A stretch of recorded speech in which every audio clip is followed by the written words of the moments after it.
belajar nih dinanya sama Pak Polisi. Nah, kami ini kan masih kalangan pelajar kan Kak. Berarti tugas kami itu masih untuk belajar. Nah, jika kami terikut di dalam suatu organisasi geng motor, nah apalagi yang kami ikut itu di kelompok yang kedua, yang bisa saja membawa senjata tajam untuk konvoi atau apapun itu. Nah, kan tadi Bapak bilang tuh ada pasal yang mengaturnya, ada hukuman bagi para pelakunya. Nah, kira-kira berapa lama sih Pak kami yang pelajar ini mendapat masa hukuman tersebut? Jadi dari pertanyaan saya ini ingin memotivasi teman-teman sekalian untuk memahami diri kita sendiri, memahami status kita yaitu sebagai seorang pelajar. Nah, seorang pelajar itu kan tugasnya untuk belajar, bukan untuk mengikuti kegiatan-kegiatan yang tidak berguna, apalagi sampai melanggar hukum.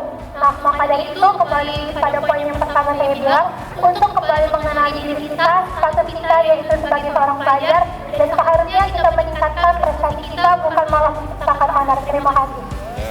Tepuk tangan. Pertanyaannya bagus, ya. Jadi ini hanya untuk pengetahuan ya, bukan untuk dijalani.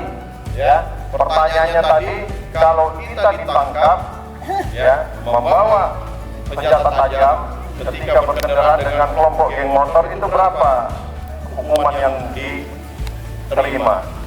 Ini sebagai pengetahuan, bukan untuk dijalani, ya. Artinya apa? Bukan kalian sebagai pelaku yang seperti yang dipertanyakan tadi, ya.